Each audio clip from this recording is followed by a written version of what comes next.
Hello भाई साहब। जय श्री राम। अरे जय श्री राम, जय श्री राम। पता है भाई साहब, वीर सावरकर पर हमारी मूवी आ रही है। हाँ, पता है। मूवी में बताया गया है कि अगर गांधी अपनी जिद पर नहीं अड़ते तो देश को 35 साल पहले आजादी मिल जाती। कौन सी आज़ादी? 2014 वाली या 1947 वाली की बात कर रहे हो?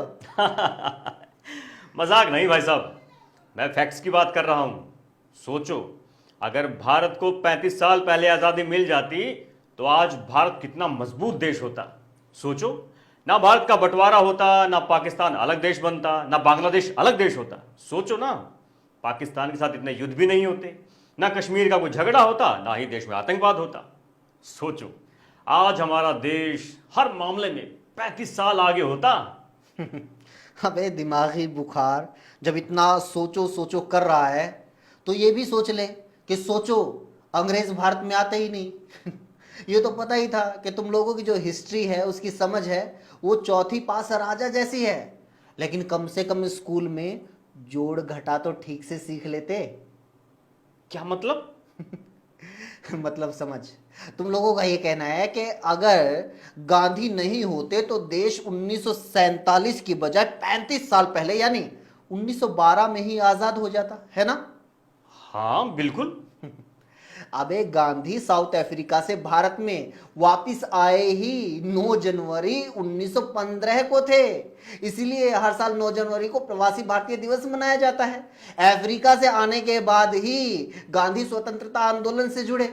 बता, गांधी जब भारत में थे ही नहीं तो उन्होंने भारत की आजादी कैसे लेट करवा दी?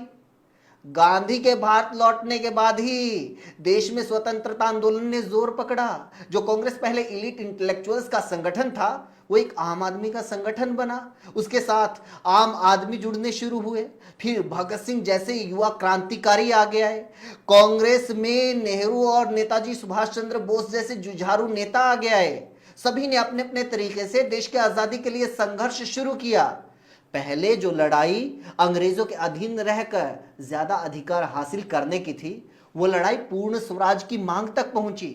31 दिसंबर 1929 को कांग्रेस के लाहौर अधिवेशन में पहली बार जवाहरलाल नेहरू की अध्यक्षता में भारत के लिए पूर्ण स्वराज की बड़े स्तर के ऊपर मांग उठी।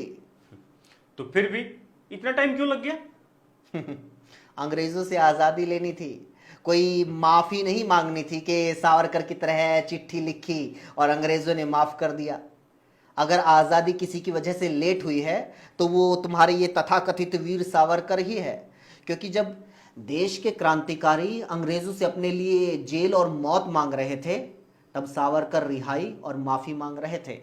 क्योंकि जब कांग्रेस अंग्रेजों के खिलाफ भारत छोड़ो आंदोलन चला रही थी, तब सावरकर की हिंदू महासभा जिन्ना की मुस्लिम लीग के साथ मिलकर अलग अलग राज्यों में सरकार चला रही थी।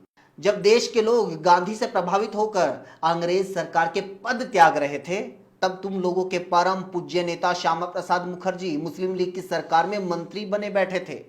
जब पूरा देश अंग्रेजों के खिलाफ आंदोलन में कूद चुका था, तब तुम लोगों के पूजनीय नेता भारत छोड़ो आंदोलन और सुभाष चंद्र बोस की आजाद हिंद फौज को कुचलने के लिए अंग्रेजों के साथ मिलकर काम कर रहे थे। बताओ, आजादी किसकी वजह से लेट हुई?